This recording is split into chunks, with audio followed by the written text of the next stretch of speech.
Joshua R. Sonnet, S-O-N-E-T-T-M, Chief of the Section of Thoracic Surgery at Columbia University, New York Presbyterian Hospital.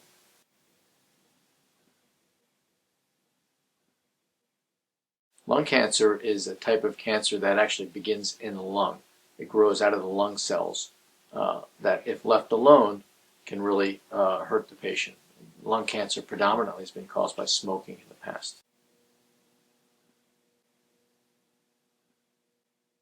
Lung cancer symptoms can be varied.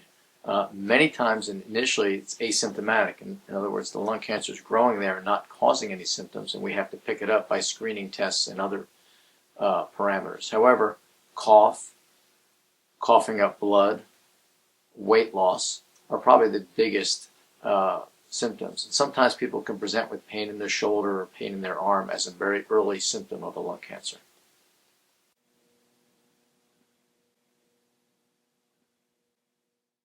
If somebody suspects they have lung cancer, the first thing they do is they need to go to their doctor and talk about it and see if their symptoms at all warrant further workup. The first initial workup of somebody they're worried about could have lung cancer really starts with a chest x-ray and a chest CT.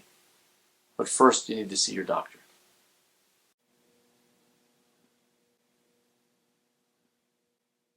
And the number one cause of lung cancer throughout the United States is the same throughout the world, and it's smoking. Smoking causes 75 to 85% of all the lung cancers in the world. However, we now know that many people can have lung cancer that never smoked and were not even exposed to passive smoke. As much as 15 to 20% of women, in fact, who have lung cancer never smoked. And this is really probably caused mostly by genetic abnormalities. However, there are some other environmental issues that can cause lung cancer, such as radon in basements.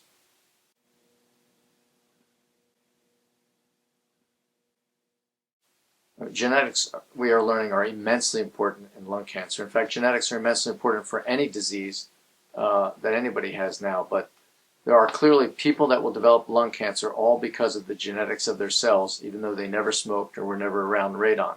Conversely, there are actually some patients who are big smokers, and because of their genes will be protected from lung cancer. So the genetic makeup of somebody's cells are extremely important, not only for the development of lung cancer, but now we're learning for the actual treatment of lung cancer.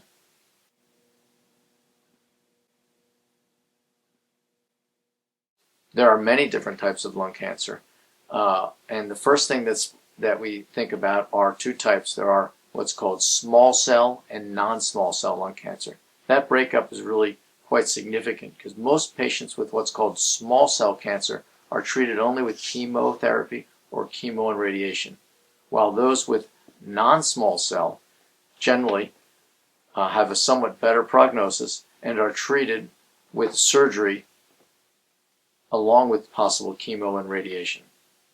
There are different types of lung cancer within the breakup of non-small cell. Predominantly, they're called adenocarcinoma and squamous cell carcinoma.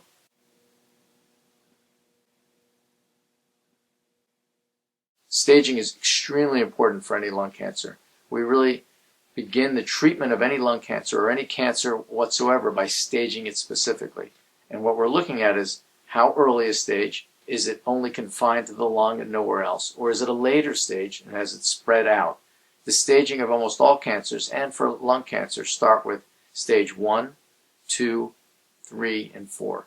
And without getting into the real specifics, really what it means is stage 1 is usually very small and confined to a part of the lung that we can take out with surgery alone, and those patients will be cured 85 to 90% of the time with surgery alone.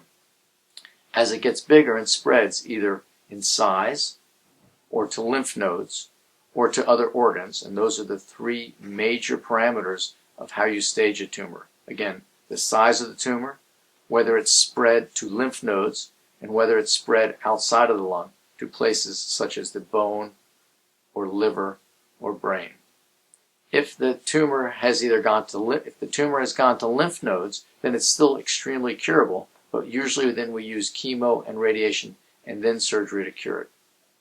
If the tumor has gone outside the lung to the bone or the liver or the adrenals, most of the time for those patients the treatment is chemotherapy alone or chemo and radiation, and surgery plays less of a role.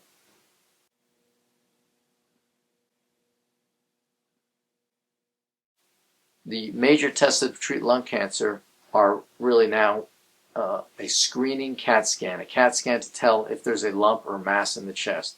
After that CAT scan shows that there's some abnormality in the chest, we usually perform what's called a PET scan, which is a scan that basically cancer cells take up sugar or glucose, and if a tumor or a mass in the lung is alive, it will eat the sugar and it'll light up on the scan.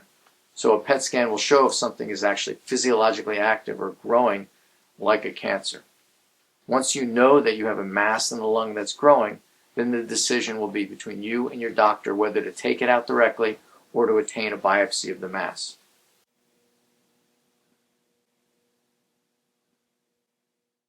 There are many treatment options, and the treatment options are frankly growing every day for patients with lung cancer. But as we discussed, the treatment options for lung cancer really depend on the stage of the cancer and also the patient themselves. So most patients with very early lung cancer can now have the lung cancer removed using video surgery. 3 or 4 small little holes, which sometimes can be in the hospital only 24 to 48 hours, and have that cancer totally removed for cure. While other patients need much more combined therapy with chemo, radiation, and surgery. Finally, some patients with the advent of personalized medicine can get specialized medicines directed at the genetic makeup of their lung cancer and don't need surgery at all.